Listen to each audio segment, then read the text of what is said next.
Friends, कैसे हैं आप? आशा करते हैं आप बहुत ही बढ़िया होंगे।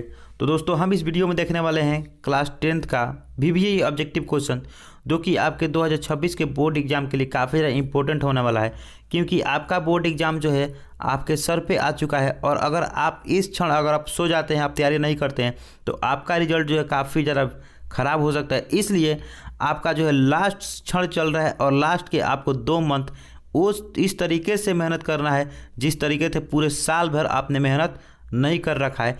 इसलिए वीडियो को शुरू से लेकर अंत तक जरूर देखिएगा, क्योंकि इसमें हमने एक्सपेक्टेड क्वेश्चन रखा हुआ है जो कि आपके एग्जाम में पूछने के पूरे चांसेस बनते हैं, ठीक ना।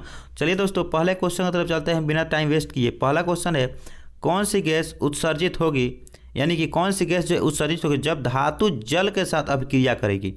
यानी कोई भी धातु जो है जल के साथ अभिक्रिया करेगा तो कौन सा यहाँ पे गैस जो है वो निकलेगा, तो वो आपको हाइड्रोजन गैस, यानी कि कोई भी हो धातु जो होता है वो जल के साथ जब भी अभिक्रिया करता है तो हाइड्रोजन गैस जो होता है क्या करता है, उसमें मुक्त करता है, ठीक है।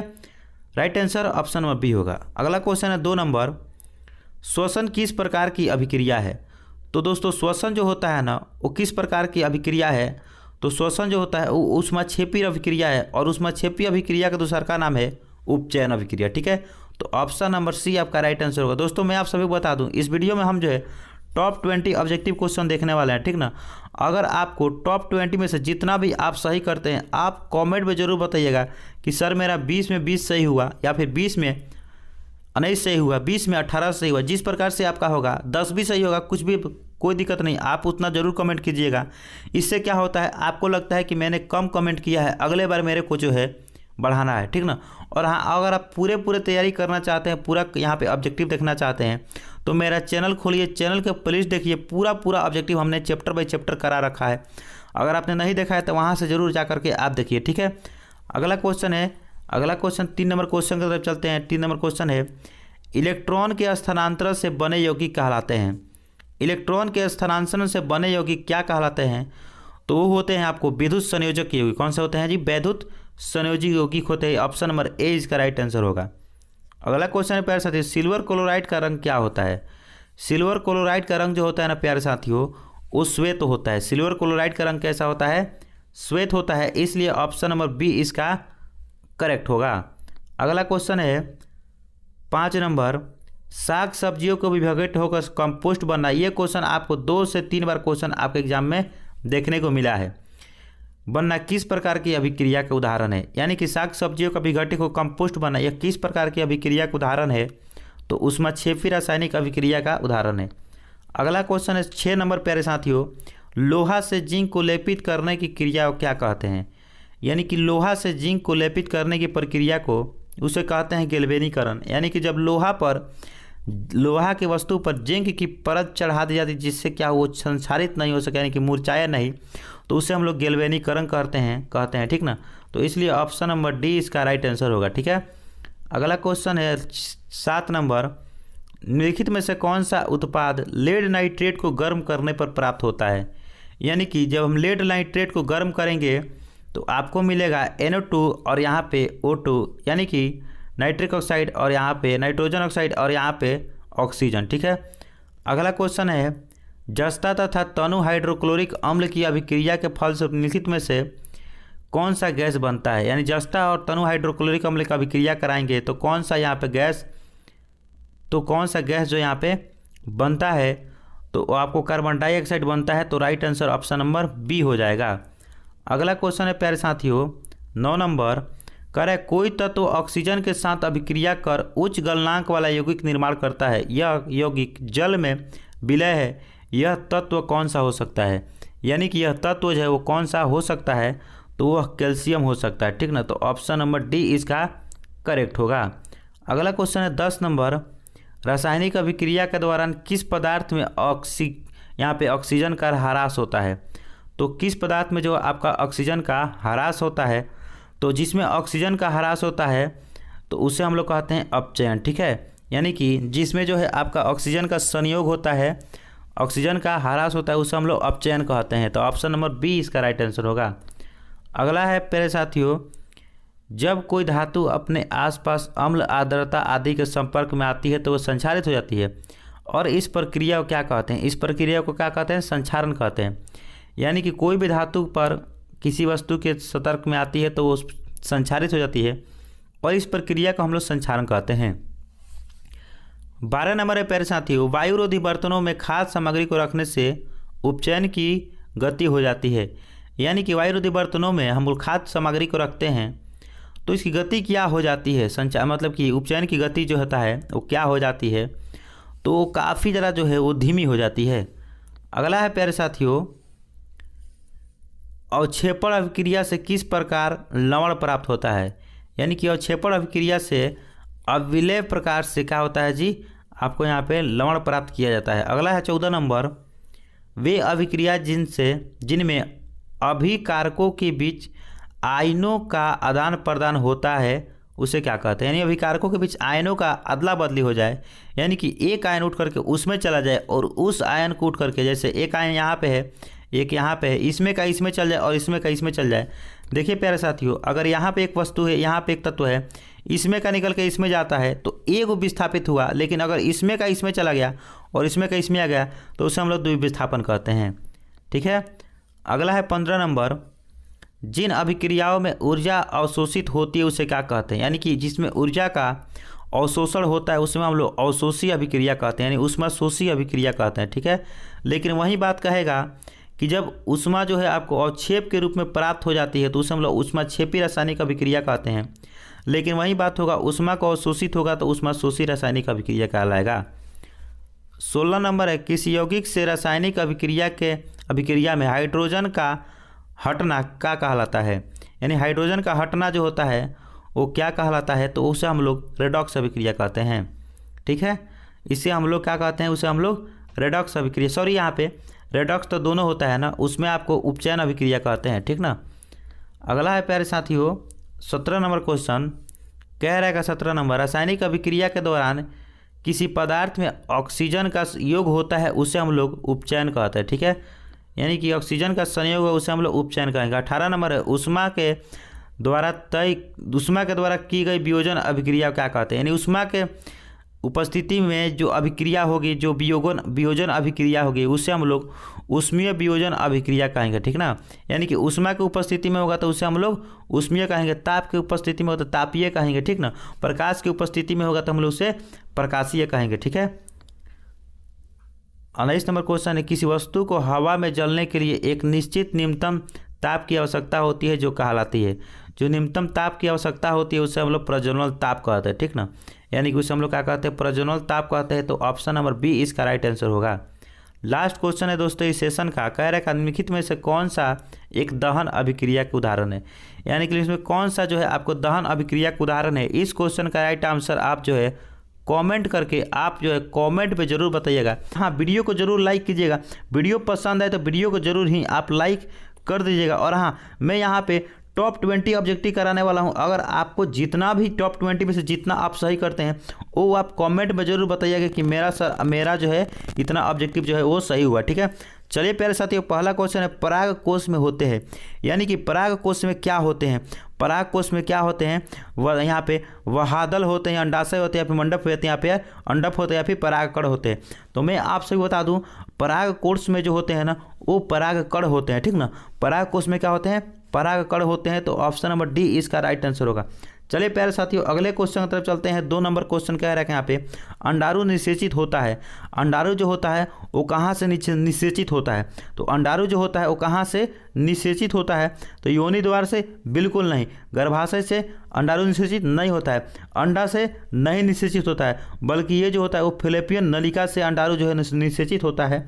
ठीक ना। तो इसलिए ऑप्शन नंबर बी इसका राइट आंसर होगा। अगला क्वेश्चन है, शुक्राणु का निर्माण होता है। तो शुक्राणु का निर्माण है जो दोस्तों, वो शुक्राणु जो है एक कौन सा हार्मोन है? तो एक नर हार्मोन है। ठीक ना। नर जनन हार्मोन। कोई पूछेगा शुक्राणु कैसा हार्मोन है? तो नर जनन हार्मोन है। कैसा हार्मोन है? तो नर जनन हार्मोन। शुक्राणु जो होता है ना उस नर जनन हार्मोन है। ठीक ना। तो और जो है ये नर जनन शुक्राणु जो होता है ना वो कहाँ पे निर्माण होता है? तो इसका निर्माण जो होता है ना वो वृषण में होता है। कहाँ पे होता है? वृषण में होता है। तो ऑप्शन नंबर ए इसका राइट आंसर होगा। ठीक है। चलिए 4 नंबर क्वेश्चन है प्यारे साथियों, लिंग गुणसूत्र की का पूर्ण जोड़ा किस में पाया जाता है, यानी कि लिंग गुणसूत्र का जो पूर्ण जोड़ा होता है वो किस में पाया जाता है, तो लिंग गुणसूत्र का पूर्ण जोड़ा जो होता है वो स्त्री में पाया जाता है, तो इसलिए ऑप्शन नंबर बी इसका राइट आंसर होगा। ठीक है, अगला क्वेश्चन है शुक्राणु बनता है, शुक्राणु जो होता है वो कहाँ बनता है, ये डबल क्वेश्चन पूछा गया, तो ऑप्शन नंबर ए होगा, यानी वृषण में बनता है शुक्राणु। ठीक है, और अंडाणु जो होता है ना वो अंडाशय यानी फिलिपियन नलिका में बनता है।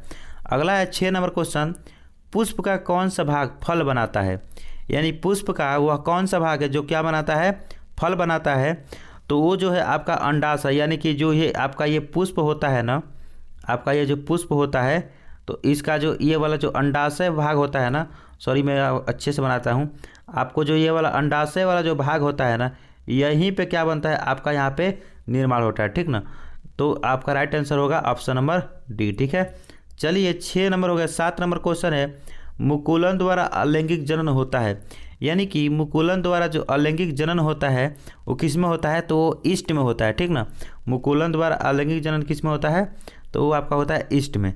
अगला क्वेश्चन है 7-8 नंबर, अलैंगिक जनन मुकुलन विधि द्वारा होता है, यानी कि अलैंगिक जनन मुकुलन विधि द्वारा जो होता है वो किस में होता है, तो अभी हमने डबल ये क्वेश्चन थोड़ा सा पलटा गया क्वेश्चन, तो ईस्ट में होगा। ठीक है, अगला क्वेश्चन है 9 नंबर, मलेरिया उत्पन्न करने वाला मच्छर यानी कि मादा एनाफिलिस मच्छर किस तरह के जल में होता है।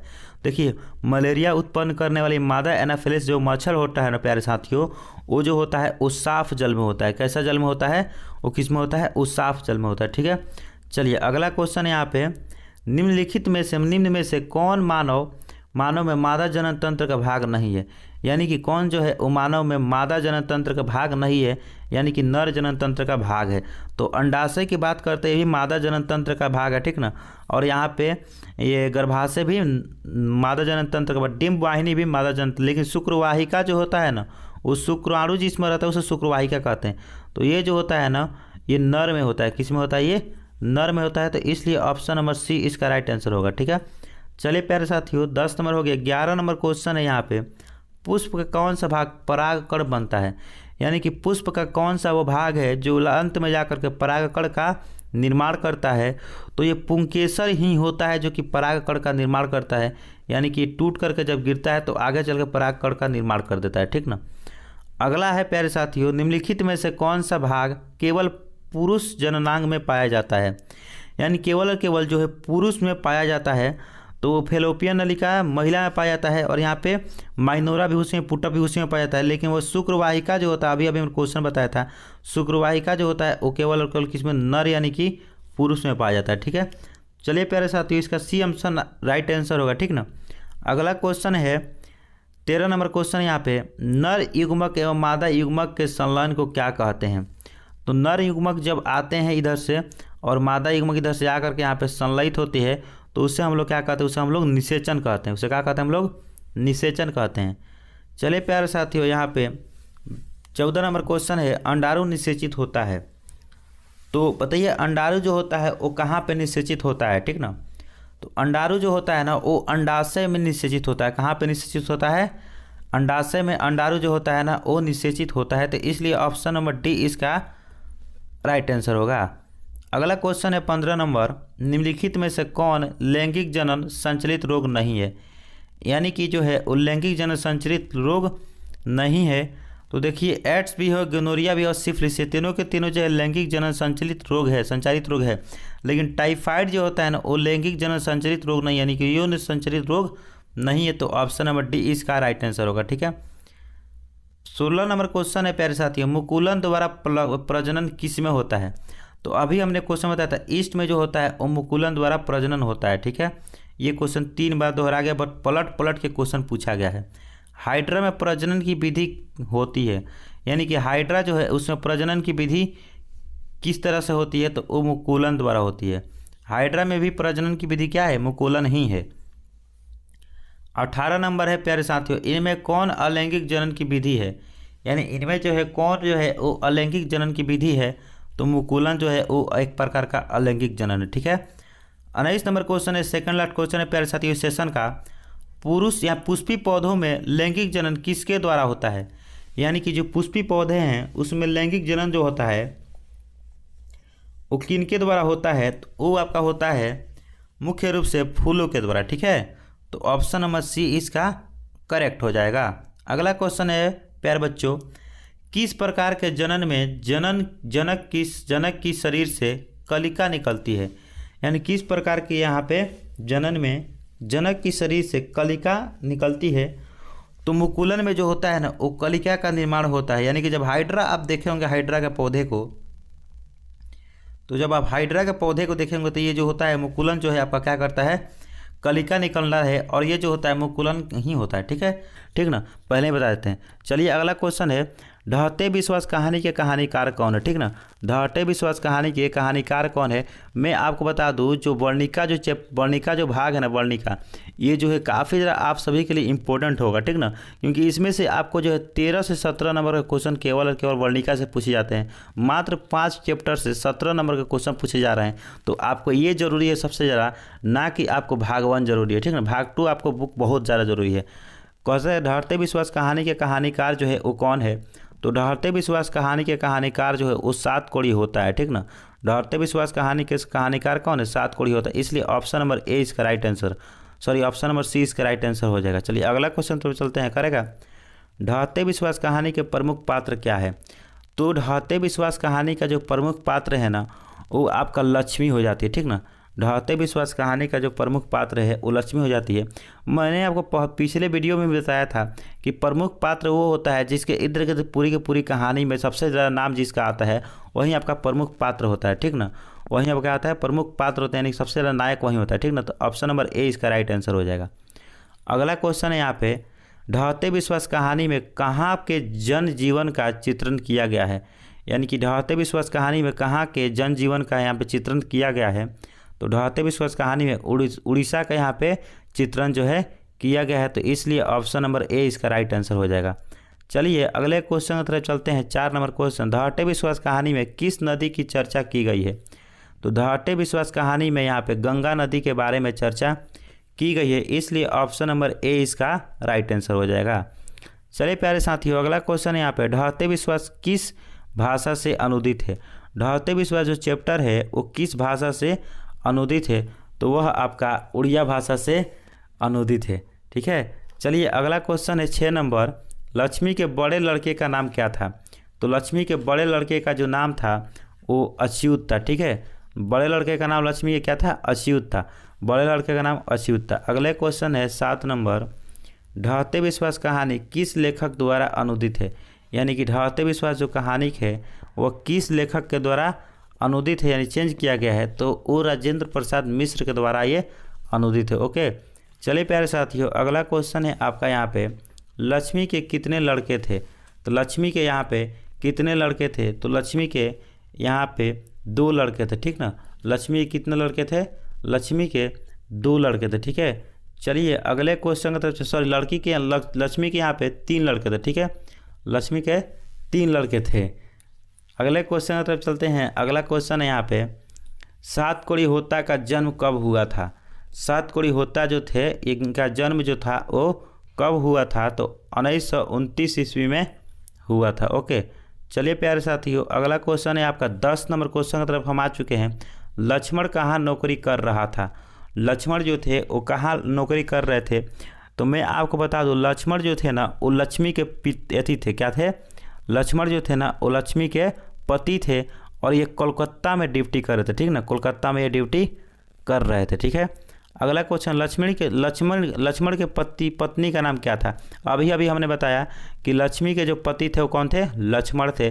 तो लक्ष्मण के पत्नी का नाम क्या होगा? लक्ष्मी हो जाएगा। ठीक है, चले प्यारे साथियों 11 नंबर क्वेश्चन है, पड़ोस के पढ़ाकू लड़का का नाम क्या था? जो पड़ोस के पढ़ाकू लड़का था उसका नाम क्या था?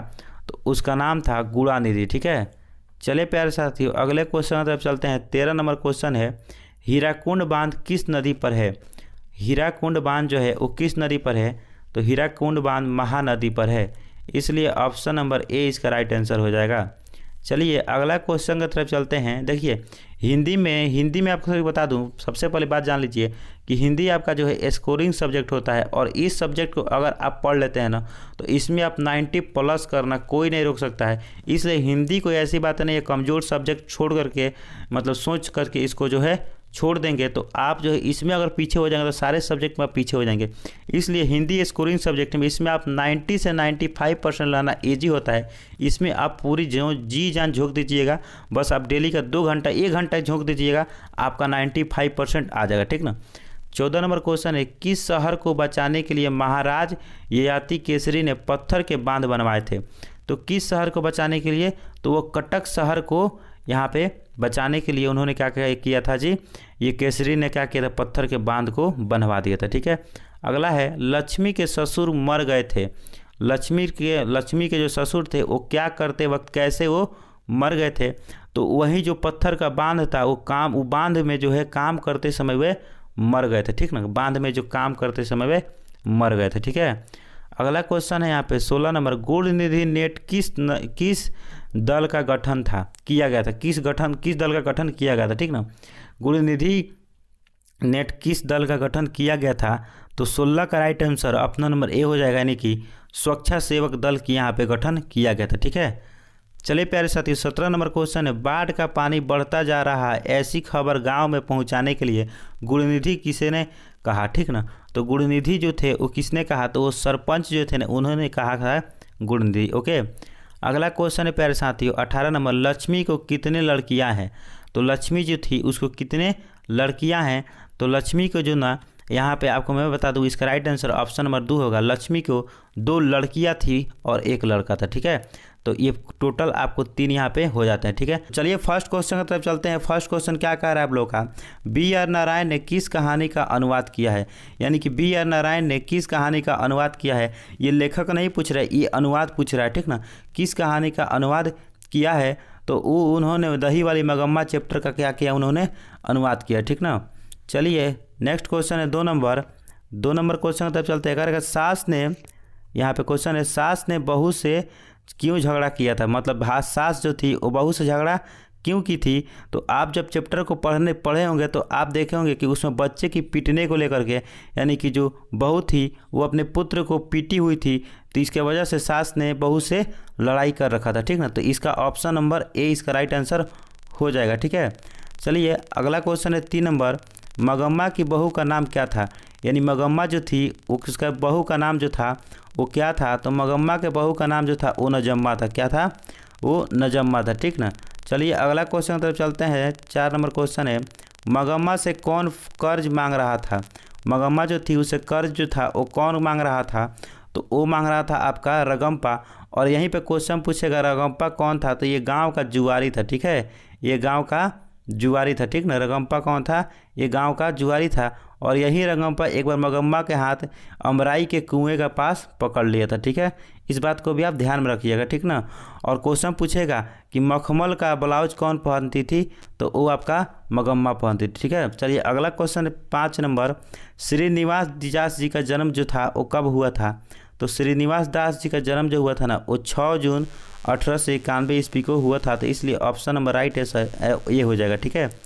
चलिए 6 नंबर क्वेश्चन की तरफ चलते हैं प्यारे साथियों। 6 नंबर क्वेश्चन है यहाँ पे मगम्मा यहाँ पे होगा, ठीक ना। मगम्मा होगा अपना पैसा कहाँ रखना चाहती थी? मगम्मा जो थी वो अपना पैसा कहाँ रखना चाहती थी? तो मगम्मा जो थी ना वो माँ जी के पास अपना पैसा रखना चाहती थी।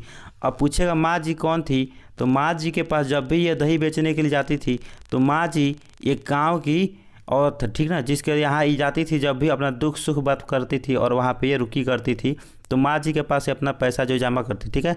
अगला क्वेश्चन, लेखक ने कहानी में मगरमच्छ की उपमा किसको दिया है? यानी कि लेखक ने कहानी में मगरमच्छ को जो है किससे दर्शाया हुआ है? तो लेखक में कहानी में देखा जाएगा तो बहू को ये इसने मगरमच्छ दर्शाया हो, ठीक है।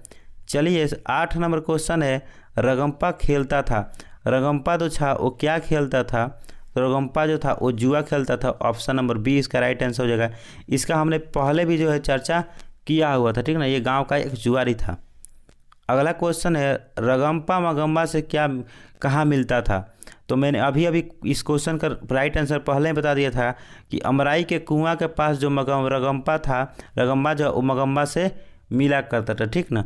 और बहुत किताबों में आप मतलब बहुत जगह पे देखे होंगे, लेकिन वो किताबों में कहानी में नहीं दर्शाया गया है। बहुत जगह बताया गया है कि रगम्पा जो था ना वो मगम्मा से शादी करना चाहता था, लेकिन ऐसे किताब में दर्शाया नहीं गया है, ठीक है। चलिए 10 नंबर क्वेश्चन की तरफ चलते हैं। रगम्पा कहाँ का रहने वाला था?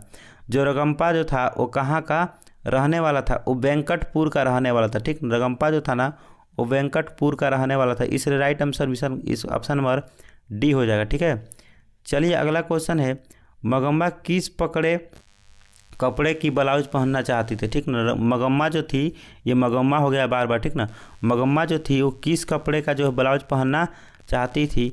तो वो मखमल का ब्लाउज पहनना चाहती थी। आप लोग कमेंट में बताइएगा जो मखमल का ब्लाउज है वो कितने रुपए का आता था। ठीक ना, चलिए अगला क्वेश्चन 12 नंबर क्वेश्चन की तरफ चलते हैं। कह रहा था मगम्मा ने बेटे से अलग होने को कहाँ आजा है, मतलब कहाँ आजा बोला था। ठीक ना, तो इसका राइट आंसर ऑप्शन नंबर हो जाएगा ए। ठीक ना, ऑप्शन नंबर ए हो जाएगा। ठीक ना, ये दोपहर से क्या हुई थी, उससे अलग हो गई थी। ठीक है, अगला क्वेश्चन है मगम्मा क्या खाती थी? मगम्मा जो थी वो क्या खाती थी? तो मगम्मा जो थी वो पान सुपारी खाती थी। पान सुपारी मगम्मा जो थी वो खाया करती थी। ठीक ना, और दही बेचा करती थी। ठीक है, और क्वेश्चन पूछेगा कि यह जो थी ये मगम्मा जो थी वो दही बेचने कहाँ जाती थी? तो वो बंगलुरु में जाती थी। ठीक ना, वो बंगलोर में दही बेचने के लिए जाती थी। ठीक है, चलिए ये क्वेश्चन है मगम्मा के गांव का नाम क्या था? तो मगम्मा के गांव का नाम वेंकटपुर था। ठीक ना, ये वेंकटपुर से बेंगलोर की तरफ दही बेचने के लिए जाया करती। ठीक है, अगला क्वेश्चन है मगम्मा क्या बेचती थी? तो मगम्मा जो थी वो दूध नहीं बल्कि दही बेचती थी। ठीक है ना, मगम्मा क्या बेचती थी? दही बेचती थी। और दही बेचने के लिए कहाँ पर जाती थी? तो दही बेचने के लिए बंगलोर जाती थी। कहाँ जाती थी? बंगलोर जाती थी। ठीक ना, बेंगलोर बंगलोर बंगलुरु सब लिख सकते हैं, कोई दिक्कत नहीं है। ठीक है, 16 नंबर क्वेश्चन है दही वाली मगम्मा की कहानी किसे संदेश देती है? यानी दही वाली मगम्मा जो कहानी है वो किसे संदेश देती है? तो इसका राइट आंसर हो जाएगा बहुओं को संदेश देती है। ठीक ना, बहुओं के बारे में इसमें उचित तरह से बताया गया है। अगला क्वेश्चन है दही वाली मगम्मा कहानी का कथावाचक कहाँ से है? दही वाली मगम्मा के जो है उसकी कथावाचक जो है वो कहाँ के हैं? तो वो बेंगलोर के हैं। कहाँ के हैं? बेंगलोर के हैं। ठीक है, 18 नंबर सेकंड लास्ट क्वेश्चन है दही वाली मगम्मा कहानी का प्रमुख पात्र कौन सा है? तो दही वाली मगम्मा जो है उस कहानी का जो है प्रमुख पात्र जो है ये मगम्मा को जाता है। ठीक ना, ये मगम्मा यानी पात्र वही हो। तो ऑप्शन नंबर 20 का राइट आंसर होगा। अगर आप लोगों को पात्र नहीं समझ में आ रहा होगा तो मैं आपको बता दूँ पात्र क्या होता है। देखिए, कहानी की सारी बातें जिस व्यक्ति के इर्द गिर्द हर घटनाएं घटती है वही कहानी का पात्र होता है। तो इसमें प्रत्येक घटनाएं मगम्मा के पास ही घटती है, हर जगह में मगम्मा का आपको नाम सुनने को मिलेगा, इसलिए इसका जो राइट ऑप्शन ए हो जाएगा, डी हो जाएगा। ठीक है, अगला 19 नंबर क्वेश्चन लास्ट क्वेश्चन इस सेशन का दही वाली मगम्मा कहानी का कहानीकार कौन है? दही वाली मगम्मा जो है वो कहानी के कहानीकार कौन है? तो दही वाली मगम्मा जो है उसके कहानी के कहानीकार जो है वो श्रीनिवास दास जी। ठीक है, श्रीनिवास दास जी है। पहले क्वेश्चन की तरफ चलते हैं। पहला क्वेश्चन कह रहेगा किसी माध्यम में प्रकाश की चाल 2 × 10⁸ है तो माध्यम का अपवर्तनांक क्या होगा? तो इसके लिए फार्मूला होता है आप लोग माध्यम का अपवर्तनांक इक्वल टू होता है निर्वात में प्रकाश की चाल और बाटा में आपको यहाँ पे माध्यम की प्रकाश की चाल। तो जब आप निर्वात की प्रकाश की चाल कितना होता है तो 3 × 10⁸ यहाँ पे होता है और अपवन में आप इसको डाल दीजिएगा और जब इसको आप कटाइएगा तो इससे ख़त्म हो जाएगा और इससे भाग दीजिएगा आप, तो आपका इसका राइट आंसर जो होगा ना वो 1.5 आ जाएगा। ठीक ना, यानी 3 का 2 से कटाइएगा तो कितना आएगा? 1.5 हो जाएगा। तो इसलिए ऑप्शन नंबर बी इसका राइट आंसर हो जाएगा। ठीक है, चलिए 2 नंबर क्वेश्चन की तरफ चलते हैं। दूसरा नंबर क्वेश्चन कह रहेगा किसी निम्नलिखित में से किसका उपयोग यहाँ पे लेंस के लिए नहीं किया जाता है? यानी किसका उपयोग जो है लेंस बनाने के लिए नहीं किया जाता है? तो मैं आप सभी को बता दूं यहाँ पे, तो यहाँ पे कांच का भी जो आपका लेंस बनाने के लिए उपयोग होता है और पानी का भी जो है कांच बनाने के लिए उपयोग होता है, कांच का भी यहाँ पे होता है और हवा का भी होता है। लेकिन यहाँ पे पारा का उपयोग जो है आपको कांच बनाने के लिए नहीं किया जाता है, तो इसलिए ऑप्शन नंबर सी आपका यहाँ पे राइट आंसर हो जाएगा। ठीक है, चलिए अगला क्वेश्चन की तरफ चलते हैं। किस वस्तु का प्रतिबिंब नेत्र के किस भाग पर बनता है? किसी वस्तु का प्रतिबिंब यहाँ पे किसी हो जाएगा। ठीक ना, किसी वस्तु का हो जाएगा। ठीक है, किसी वस्तु का प्रतिबिंब यहाँ पे नेत्र के किस भाग पे बनता है? तो किसी वस्तु का प्रतिबिंब नेत्र के रेटिना वाले भाग पे बनता है, इसलिए इसका right answer option number B हो जाएगा। ठीक है, चलिए 4 नंबर क्वेश्चन की तरफ चलते हैं। कह रहा है निम्नलिखित पदार्थों में से कौन जो है वो चालक है? यानी कि निम्नलिखित पदार्थों में कौन सा जो है वो चालक है? तो यहाँ पे आपका लोहा जो है वो विद्युत का चालक हो जाता है, तो इसलिए डी ऑप्शन इसका राइट आंसर हो जाएगा। ठीक है, चलिए अगले क्वेश्चन की तरफ चलते हैं। अगला क्वेश्चन है अवतल दर्पण की फोकस दूरी उसकी वक्रता त्रिज्या की होती है। तो अवतल दर्पण की जो फोकस दूरी होती है उसकी वक्रता त्रिज्या की कितनी होती है? तो उसकी वक्रता त्रिज्या की जो है आधी होती है, यानी फोकस दूरी जो होती है वो उसकी वक्रता त्रिज्या की आधी होती है। इसका फॉर्मूला ये होता है। ठीक है, अपने क्लास में भी अपना ऑफलाइन में पढ़े होंगे। ठीक है, अगले क्वेश्चन की तरफ चलते हैं। अगला क्वेश्चन क्या रखा है, एक उत्तल लेंस 30 सेंटीमीटर फोकस दूरी पर एक वस्तु रखी गई है, तो उसका उतनी दूरी पर वास्तविक प्रतिबिंब बनता है, तो लेंस की फोकस दूरी क्या होगी? तो इसका राइट आंसर जो होगा वो आपका ऑप्शन नंबर सी यानी कि आधी हो जाती है। अभी हमने जो फार्मूला रखा था उस पर आप इसको रख दीजिएगा और अपनों में 2 कीजिएगा, तो ये आपका राइट आंसर 15 सेंटीमीटर निकाल करके दे देगा। ठीक है, तो 6 का ऑप्शन नंबर सी। अगला क्वेश्चन है नेत्र लेंस की फोकस दूरी कम हो जाने पर कौन सा दृश्य होता है? यानी कि जब नेत्र लेंस की फोकस दूरी जो है वो कम हो जाती है, तो नेत्र लेंस की फोकस दूरी कम हो जाए या फिर नेत्र लोग गोलक का लंबा हो जाना या मोटा हो जाना, तो ऑप्शन नंबर ए इसका राइट आंसर हो जाएगा, यानी कि निकट दृष्टि दोष हो जाता है। ठीक है, चलिए 8 नंबर क्वेश्चन कह रहा है यहाँ पे लघुपथन के समय परिपथ में विद्युत धारा का मान क्या हो जाता है? तो जब भी लघुपथन होता है, यानी कि लघुपथन बोले तो शॉर्ट सर्किट की बात कर रहा है, ठीक ना। तो लघुपथन के समय विद्युत परिपथ में विद्युत धारा का मान जो होता है ना बहुत अधिक हो जाता है, ठीक ना।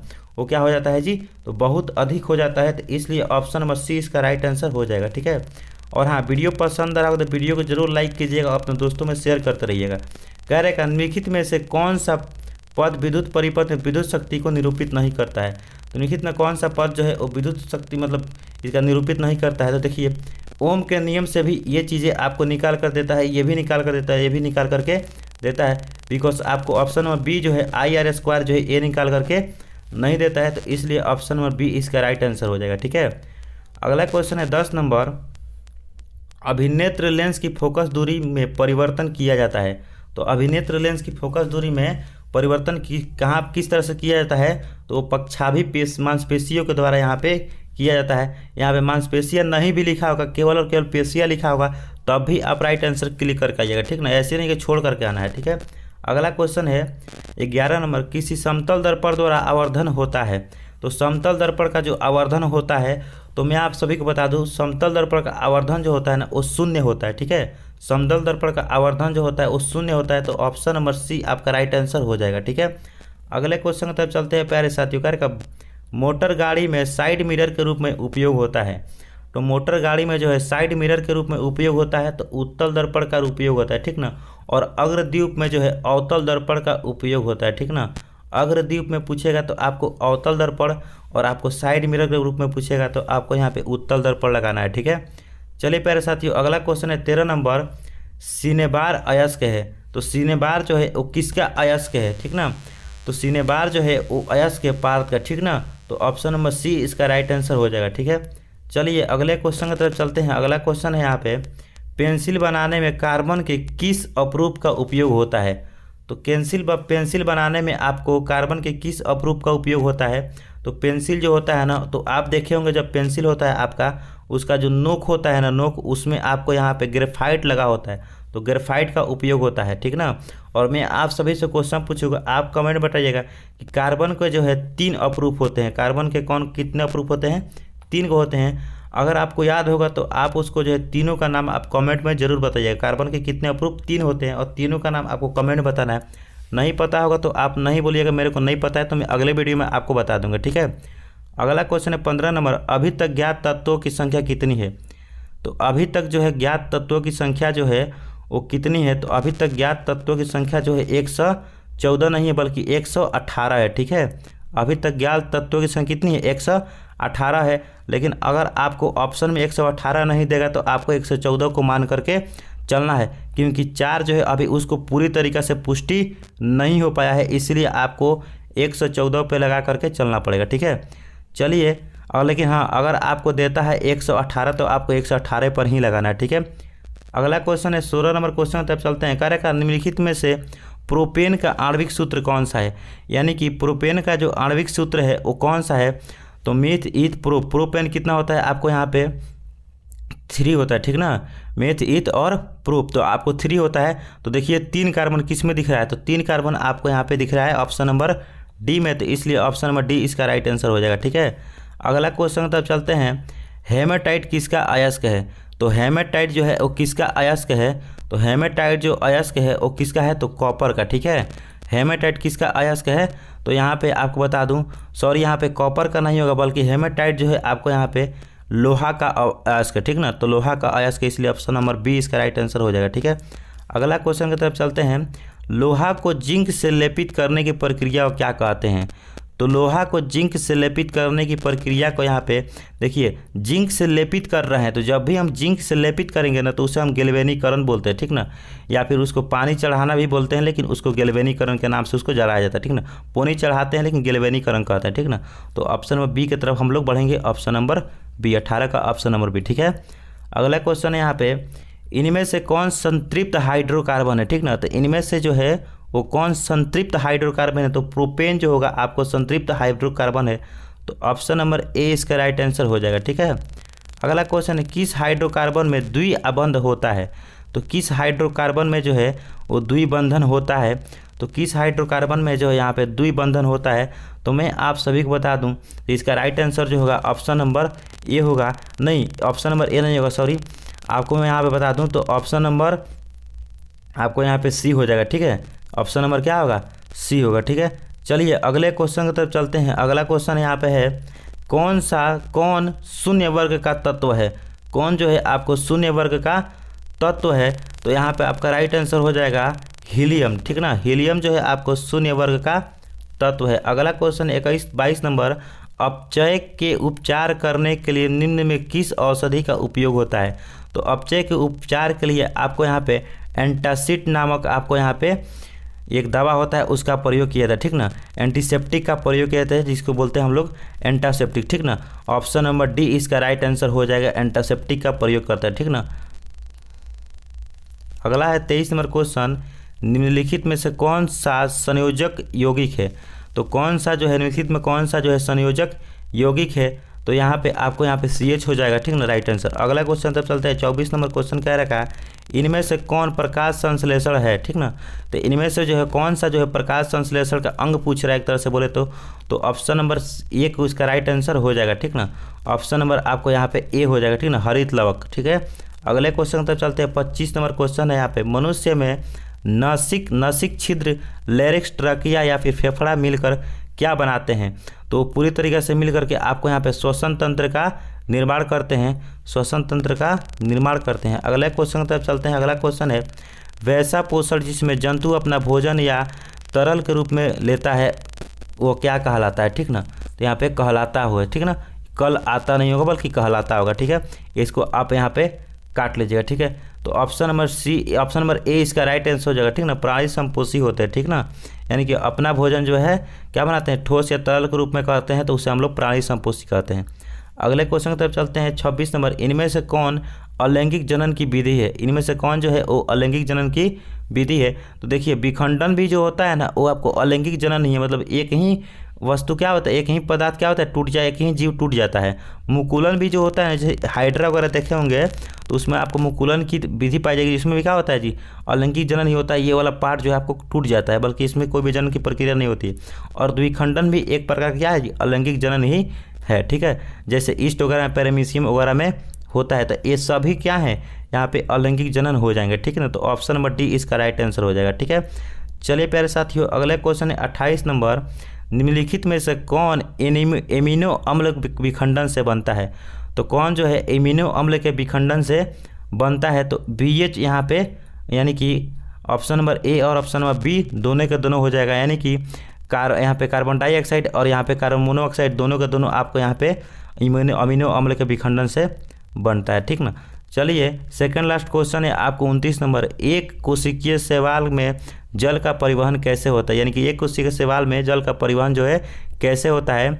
तो वो आपका होता है विसरण क्रिया के द्वारा एक कोशिकीय शैवाल में आपको परिवहन होता है। ठीक ना, अगला क्वेश्चन है प्यारे साथियों, लास्ट क्वेश्चन है आज के सेशन का, विद्युत सुचालक है। विद्युत का जो है इसमें सुचालक कौन सा है?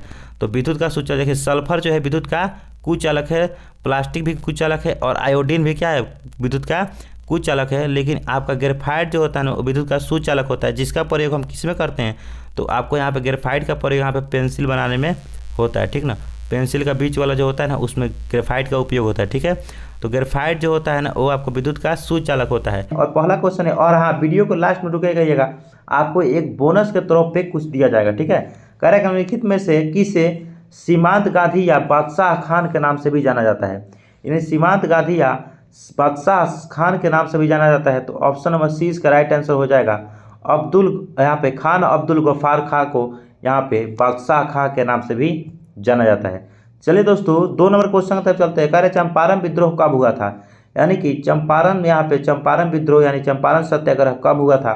तो चंपारण सत्याग्रह 1917 ईस्वी में हुआ था। मैं आपको बता दूं ये आंदोलन महात्मा गांधी जी द्वारा दिया गया पहला, उनके जीवन का पहला सत्याग्रह था, ठीक ना।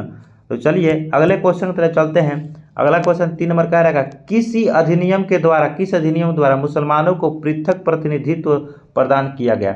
यानी कि पृथक प्रतिनिधित्व प्रदान किया गया मुसलमानों को किस अधिनियम के द्वारा। तो अधिनियम 1900 यहाँ पे 9 के द्वारा उनको अधिकार दिया गया, ठीक है। चलिए 4 नंबर क्वेश्चन है, भारतीय राष्ट्रीय कांग्रेस की स्थापना कब हुई थी। तो भारतीय राष्ट्रीय कांग्रेस का, तो मैं आपको बता दूं ये क्वेश्चन इतने ज़्यादा इंपॉर्टेंट है ना कि आपके एग्जाम में 3 से 4 बार क्वेश्चन ये पूछ लिया गया, ठीक है, 3 से 4 बार। चलिए अगले, इसका राइट आंसर हो जाएगा ऑप्शन नंबर डी, यानी 1885 में जो है राष्ट्रीय कांग्रेस की स्थापना की गई थी।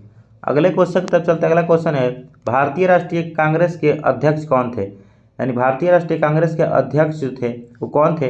तो भारतीय राष्ट्रीय कांग्रेस के अध्यक्ष है WC बनर्जी। तो ऑप्शन नंबर सी इसका राइट आंसर, ठीक है। चलिए दोस्तों अगले क्वेश्चन की तरफ चलते हैं। अगला क्वेश्चन है यहाँ पे 6 नंबर, फॉरवर्ड ब्लॉक की स्थापना किसने की थी। तो फॉरवर्ड ब्लॉक की स्थापना सुभाष चंद्र बोस के द्वारा किया गया था। तो right answer option number B हो जाएगा। चलिए 7 नंबर क्वेश्चन है, किस वर्ष साइमन कमीशन भारत आया था। यानी कि किस वर्ष साइमन कमीशन भारत आया था। तो साइमन कमीशन जो है वो 1928 ईस्वी में भारत आया था। तो ऑप्शन नंबर 20 का राइट आंसर हो जाएगा, ठीक है। चलिए दोस्तों 7 नंबर हो गया। 8 नंबर क्वेश्चन है, अखिल भारतीय किसान सभा का गठन किस वर्ष हुआ था। यानी कि अखिल भारतीय किसान सभा का गठन जो है वो 1936 में हुआ था, ठीक ना। तो इसका right answer option number C हो जाएगा। और मैं आपको बता दूं ये सारे के सारे क्वेश्चन आपको याद रखने हैं, ठीक ना, क्योंकि यहाँ से क्वेश्चन मैं बता दूं 100% में बोल रहा हूँ तो क्वेश्चन पूछेगा तो पूछेगा, ठीक है। चलिए 9 नंबर क्वेश्चन तक चलते हैं। कह रहे टीपू सुल्तान शासक थे। टीपू सुल्तान जो है कहाँ के शासक थे। तो टीपू सुल्तान मैसूर के शासक थे। तो ऑप्शन नंबर ए इसका राइट आंसर हो जाएगा, ठीक है। 10 नंबर क्वेश्चन है, सिखों के 10वें और अंतिम गुरु गोविंद सिंह का जन्म बिहार के किस नगर में हुआ था। तो बिहार के पटना नगर में हुआ था। ऑप्शन नंबर 20 का राइट आंसर हो जाएगा, ठीक ना। यानी कि बिहार के पटना नगर में हुआ था। अगला क्वेश्चन है, अंकोर वाट के मंदिर का निर्माण किस शासक द्वारा कराया गया था। तो मैं आपको बता दूं अंकोर वाट के मंदिर का निर्माण चंदेल शासकों द्वारा करवाया गया था। तो इसका राइट आंसर हो जाएगा, है ही नहीं, अच्छा, सूर्यवर्मन द्वितीय। तो चंदेल का शासक कौन था। सूर्यवर्मन द्वितीय के द्वारा इनका कराया गया था कौन, अंकोर वाट के मंदिर का निर्माण, ठीक है। अगला क्वेश्चन है, ब्रह्म समाज की स्थापना किसने किया था। तो ब्रह्म समाज की स्थापना राजा राम मोहन के द्वारा किया गया था, ठीक ना। ब्रह्म समाज की स्थापना राजा राम मोहन द्वारा किया गया। अगला क्वेश्चन है, गांधी जी ने साबरमती आश्रम की स्थापना किस वर्ष किया। यानी गांधी जी ने साबरमती आश्रम की स्थापना किस वर्ष किया। तो गांधी जी ने तो 1915 में साबरमती आश्रम की स्थापना की है, ठीक ना। Option number right answer B हो जाएगा। 14 नंबर क्वेश्चन करेगा, अली मुसाली रन ने किस विद्रोह का नेतृत्व किया। तो मैं आपको बता दूं इन्होंने मोपला विद्रोह का नेतृत्व किया था। तो इसलिए ऑप्शन नंबर सी इसका राइट आंसर हो जाएगा। अगला क्वेश्चन है, किसने 1920 में ताशकंद में भारतीय कम्युनिस्ट पार्टी का गठन किया। किसने यहाँ पे कम्युनिस्ट पार्टी का गठन किया। तो एम.एन. रॉय ने जो है कम्युनिस्ट पार्टी का गठन किया। डायरेक्ट आपसे क्वेश्चन इतना भी पूछ सकता है कम्युनिस्ट पार्टी का गठन किसने किया। तो एम.एन. रॉय ने किया, ठीक है। चलिए प्यारे साथियों अगला क्वेश्चन तक चलते हैं। 16 नंबर क्वेश्चन है, वेदों की ओर लौटो का नारा किसने दिया। यानी वेदों की ओर लौटो का नारा किसने दिया। तो स्वामी दयानंद सरस्वती ने दिया था वेदों की ओर लौटो का नारा। तो इसलिए ऑप्शन नंबर डी इसका राइट आंसर हो जाएगा। चलिए अगले क्वेश्चन तक चलते हैं। और हाँ, अपने दोस्तों में जरूर शेयर करते रहिएगा सेशन को, ठीक ना। रंपा विद्रोह कब हुआ था। तो रंपा विद्रोह 1916 में हुआ था। तो ऑप्शन नंबर ए इसका राइट आंसर हो जाएगा। एग्जाम बहुत ही आप लोगों का करीब है जिसके कारण मैं यहाँ पे ज़्यादातर डिस्कशन नहीं करा रहा हूँ, ठीक ना। 19वां क्वेश्चन कह रहे हैं प्यारे साथियों, राष्ट्रीय स्वयंसेवक संघ की स्थापना कब हुई थी। यानी कि राष्ट्रीय स्वयंसेवक संघ की स्थापना कब हुई थी। 1 मिनट पीछे क्वेश्चन में थोड़ा सा सीरियल नंबर गड़बड़ा था कि यहाँ पे 16 के बाद 15, 16 और 17, यहाँ पे 18 नंबर क्वेश्चन यहाँ पे देखिएगा तो 18 नंबर क्वेश्चन यहाँ पे नहीं दिया गया है, इसलिए आप लोग इसका राइट आंसर आप लोग राइट आंसर ठीक है 18 नंबर क्वेश्चन यहाँ पे नहीं दिया गया, ठीक ना। 19 नंबर क्वेश्चन है राष्ट्रीय स्वयंसेवक संघ की स्थापना कब हुई थी। तो राष्ट्रीय स्वयंसेवक संघ की स्थापना मैं आपको बता दूं तो राष्ट्रीय स्वयंसेवक संघ की स्थापना जो हुई थी ना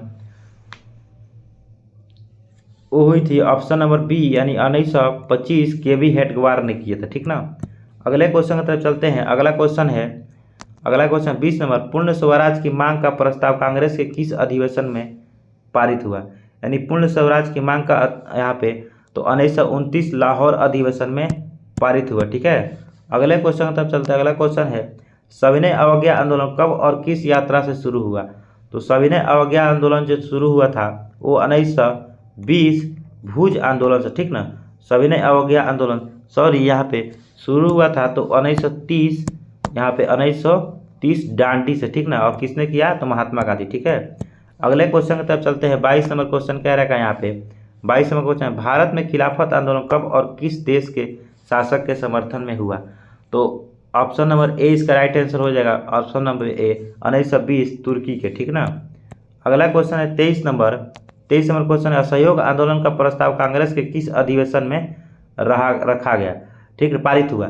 तो 23 नंबर का क्वेश्चन का राइट आंसर ऑप्शन नंबर हो जाएगा ए यानी सितंबर 1920 कोलकाता अधिवेशन में पारित हुआ, ठीक है।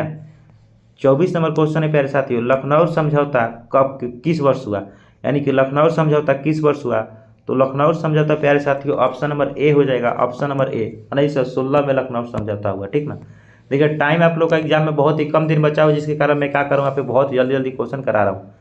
जालियांवाला बाग हत्याकांड किस तिथि को हुआ। तो जालियांवाला बाग हत्याकांड जो प्यारे साथियों हुआ था वो हुआ था आपका 13 अप्रैल 1919। कौन से देश में मिश्रित अर्थव्यवस्था है। यानी कि निम्न में से कौन से देश में मिश्रित अर्थव्यवस्था है।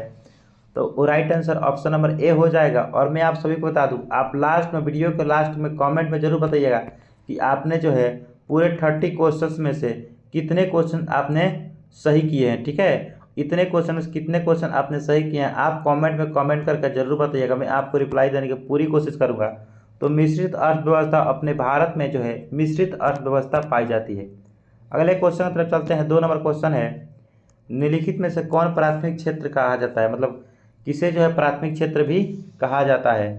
तो मैं आपको बता दूं कृषि क्षेत्र को प्राथमिक क्षेत्र भी कहा जाता है। तो ऑप्शन नंबर सी इसका राइट आंसर हो जाएगा। और हाँ अगर वीडियो पसंद आ रहा होगा तो वीडियो को जरूर लाइक कीजिएगा क्योंकि इसमें सारे के सारे क्वेश्चन जो है चुनिंदा क्वेश्चन होंगे। एक भी क्वेश्चन में आप सभी बता दूं प्यारे साथियों बेकार क्वेश्चन नहीं होंगे, ठीक ना। क्वेश्चन है 3 नंबर भारत की आर्थिक व्यवस्था है। भारत की आर्थिक व्यवस्था जो है वो कैसी है। तो भारत की आर्थिक व्यवस्था जो है सकल राष्ट्रीय उत्पाद भी है और यहाँ प्रति व्यक्ति आय भी है और आर्थिक कल्याण का आधार भी है, तीनों के तीनों यहाँ पाया जाता है। तो ऑप्शन नंबर डी इसका राइट आंसर हो जाएगा, यानी कि ऑप्शन नंबर डी इनमें से सभी इसका राइट आंसर हो जाएगा, ठीक है। चलिए 4 नंबर क्वेश्चन क्या रहेगा भारत की आर्थिक व्यवस्था है। भारत की आर्थिक व्यवस्था जो है वो कैसी है। तो अभी हमने पढ़ा था भारत में मिश्रित अर्थव्यवस्था पाई जाती है। तो ऑप्शन नंबर ए इसका राइट आंसर हो जाएगा, ठीक है। अगले क्वेश्चन 5 नंबर क्वेश्चन क्या रहेगा निम्नलिखित में से किसे पिछड़ा राज्य कहा जाता है। तो किसे पिछड़ा राज्य कहा जाता है। तो अपने बिहार को जो है पिछड़ा राज्य का दर्जा दिया गया है, यानी अपने बिहार को पिछड़ा राज्य कहा जाता है प्यारे साथियों। 6 नंबर क्वेश्चन की तरफ चलते हैं। कह रहे भारत में नीति आयोग की स्थापना कब हुई थी। भारत में नीति आयोग की स्थापना कब हुई थी। तो 1 जनवरी 2015 में नीति आयोग की स्थापना हुई थी। और मैं आपसे क्वेश्चन पूछूंगा आप कमेंट में बताइएगा नीति आयोग का जो अध्यक्ष होता है वो कौन होता है। नीति आयोग का अध्यक्ष जो होता है वो भारत के कौन होता है। चलिए अगले क्वेश्चन की तरफ चलते हैं, लेकिन कमेंट में जरूर बताइएगा, ठीक ना। किस क्षेत्र को तृतीय क्षेत्र भी कहा जाता है। यानी कि किसे तृतीय क्षेत्र भी कहा जाता है। तो सेवा क्षेत्र को तृतीय क्षेत्र भी कहा जाता है। तो ऑप्शन नंबर ए इसका राइट आंसर हो जाएगा, ओके। अगला क्वेश्चन 8 नंबर कह रहेगा भारत में सेवा क्षेत्र को सामान्यतः कितने भागों में बांटा गया है। यानी कि भारत में सेवा क्षेत्र को सामान्यतः 2 भागों में बांटा गया है। तो ऑप्शन नंबर डी इसका राइट आंसर हो जाएगा। अगले क्वेश्चन की तरफ चलते हैं। अगला क्वेश्चन क्या रहेगा प्रथम पंचवर्षीय योजना कब शुरू हुई। यानी कि प्रथम पंचवर्षीय योजना 1951 ईस्वी में शुरू हुई थी। तो ऑप्शन नंबर सी इसका राइट आंसर हो जाएगा। अगले क्वेश्चन की तरफ चलते हैं प्यारे साथियों। कह रहे अगला क्वेश्चन 10 नंबर क्वेश्चन, व्यावसायिक बैंकों का राष्ट्रीयकरण कब किया गया? यानी कि व्यावसायिक बैंकों का राष्ट्रीयकरण 1969 में किया गया था। ठीक है, 1969 में किया गया। तो ऑप्शन नंबर बी इसका राइट आंसर। अगले क्वेश्चन की तरफ चलते हैं प्यारे साथियों। अगला क्वेश्चन कह रहा है किस क्षेत्र को द्वितीय क्षेत्र भी कहा जाता है? यानी कि किसे दूसरा क्षेत्र भी कहते हैं? तो उद्योग क्षेत्र को द्वितीय क्षेत्र भी कहा जाता है। तो ऑप्शन नंबर सी इसका राइट आंसर हो जाएगा। अगले क्वेश्चन की तरफ चलते हैं। अगला क्वेश्चन क्या रहेगा, भारत में योजना आयोग का गठन कब किया गया था? योजना आयोग का गठन कब किया गया था? तो भारत में योजना आयोग का गठन जो है वो 15 मार्च 1950 को किया गया था। और इसी योजना आयोग को यहाँ पे नाम बदल के नीति आयोग किया गया। तो क्वेश्चन पूछेगा नीति आयोग की स्थापना कब हुई थी? तो पहले हमने बताया था नीति आयोग की स्थापना कब हुई थी। और नीति आयोग का जो अध्यक्ष होता है वो कौन होता है, वो आप कमेंट बताना जरूर मत भूलिएगा। आप उसका जो है आंसर जरूर कमेंट में बताइएगा। ठीक है, अगला क्वेश्चन है वर्तमान समय में विश्व व्यापार संगठन में कुल कितने सदस्य देश हैं? वर्तमान समय में कुल 162 देश जो है विश्व व्यापार संगठन के सदस्य बन चुके हैं। ठीक है, अगले क्वेश्चन है राष्ट्रीय विकास परिषद का अध्यक्ष कौन होता है?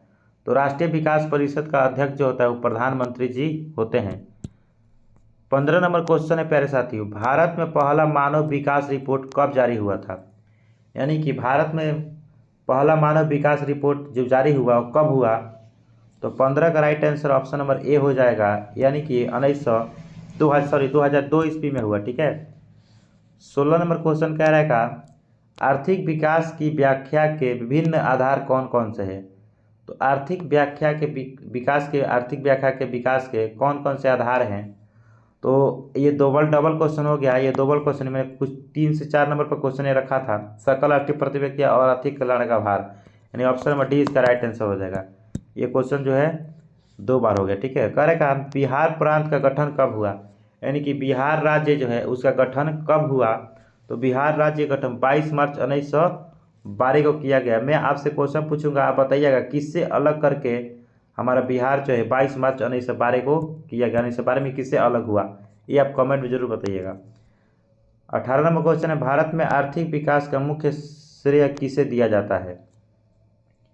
तो भारत में आर्थिक विकास का मुख्य श्रेय जो है वो नियोजन को दिया गया है। तो ऑप्शन नंबर डी इसका राइट आंसर। ठीक है, अगले क्वेश्चन की तरफ चलते हैं। अगला क्वेश्चन है मानव विकास सूचकांक में भारत का क्या स्थान है? यानी कि मानव विकास सूचकांक में भारत का कौन सा स्थान है? तो राइट आंसर ऑप्शन नंबर ए होगा। यानी कि मानव विकास सूचकांक में भारत का 126वां स्थान है। तो ऑप्शन नंबर ए इसका राइट आंसर। अगले क्वेश्चन 20 नंबर क्वेश्चन प्यारे साथियों, वर्तमान में बिहार की साक्षरता दर कितनी है? यानी कि महिला और पुरुष नहीं पूछा बल्कि टोटली पूछ दिया है। ठीक ना, तो जब भी ऐसे क्वेश्चन टोटली पूछेगा तो आपको 73.39% लगा देना है। ठीक ना, अगले क्वेश्चन तब चलते हैं। 21 नंबर क्वेश्चन है प्यारे साथियों, कह रहा है बिहार के विकास में एक बहुत बड़ी बाधा है। तो बिहार के विकास में एक बहुत ही बड़ी बाधा जो है वो क्या है? बाढ़ है। क्योंकि कोई भी कार्य होता है और हर साल यहाँ पे कोसी नदी के द्वारा, कोसी नदी को बिहार का शोक भी कहा जाता है, इसे बिहार का शोक भी कहा जाता है। ठीक ना, इसी नदी के द्वारा बाढ़ आता है और पूरा बाढ़ जो है बिहार को, आधे बिहार को डुबा ले जाता है। तो बिहार की बहुत बड़ी विकास में एक समस्या है। ठीक है, वर्तमान समय में आर्थिक विकास में किस क्षेत्र का योगदान सर्वाधिक है? यानी वर्तमान समय में आर्थिक विकास में सबसे ज़्यादा किस क्षेत्र का जो है विकास, सबसे ज़्यादा विकास जो है किस क्षेत्र का है? तो वो है आपका सेवा क्षेत्र का जो है सबसे ज़्यादा यहाँ पे हो जाएगा। 23 नंबर क्वेश्चन तक चलते हैं प्यारे साथियों, विकास दर के मामले में कौन सा राज्य अग्रणी है? यानी विकास दर के मामले में सबसे ज़्यादा अग्रणी राज्य तो है गुजरात है। अभी अभी चुनाव हुआ है और चुनावी प्रचार में आपने सुना ही गुजरात में मोदी जी सारी फैक्ट्रियों को बैठा रहे हैं, हमारे यहाँ नहीं बैठा रहे। जनसंख्या वृद्धि से आर्थिक विकास की गति क्या हुई है? तो जनसंख्या वृद्धि से आर्थिक विकास की गति जो है मंद हो जाती है। ठीक ना, जनसंख्या बढ़ेगा आर्थिक विकास भी नहीं होगा उतना। ठीक ना, जनसंख्या का विस्फोट होगा, वहाँ पर वे लोग भी क्या होंगे? बेरोजगार हो जाएंगे। 25 नंबर क्वेश्चन कह रहा है क्या यहाँ पे, इनमें किसका अर्थव्यवस्था में योगदान नहीं होता है? यानी किसका अर्थव्यवस्था में योगदान नहीं होता है? तो कालाबाजारी का अर्थव्यवस्था में योगदान नहीं होता है। तो ऑप्शन नंबर डी इसका राइट आंसर हो जाएगा। अगला है और ये लास्ट क्वेश्चन इस सेशन का, नीति आयोग का अध्यक्ष कौन होता है। मैंने आप सभी से शुरू में ही क्वेश्चन पूछा था, नीति आयोग का अध्यक्ष कौन होता है, तो आप इसको जो है कमेंट में बताइएगा, ठीक ना। कमेंट में आपको ये पता है आंसर, तो आप इसका जो है आंसर जरूर कमेंट में बताइएगा। तो आई होप कि हम आशा करते हैं आपको दोस्तों कि पूरा वीडियो आपने देखा होगा, तो आपको वीडियो पसंद आएगा और सारे के सारे क्वेश्चन आपको इंपॉर्टेंट हमने देने का पूरी कोशिश किया है। यहाँ से क्वेश्चन आपको इकोनॉमी से पूछेंगे तो काफ़ी अच्छे अच्छे क्वेश्चन यहाँ से 2 से 3 नंबर के क्वेश्चन आपको यहाँ से देखने को मिल सकते हैं, ठीक ना। यानी कि केवल और केवल 26 ऑब्जेक्टिव से आपको 3 से 4 ऑब्जेक्टिव आपको जरूर ही 2 से 4 ऑब्जेक्टिव देखने को जरूर आपको मिलेंगे, ठीक ना। तो आई होप आपको वीडियो पसंद आया होगा। वीडियो पसंद आया तो वीडियो को जरूर लाइक कीजिएगा और चैनल को सब्सक्राइब करना मत भूलिएगा। मिलते हैं अगले वीडियो में किसी और टॉपिक के साथ, तब तक जय हिंद, वंदे मातरम।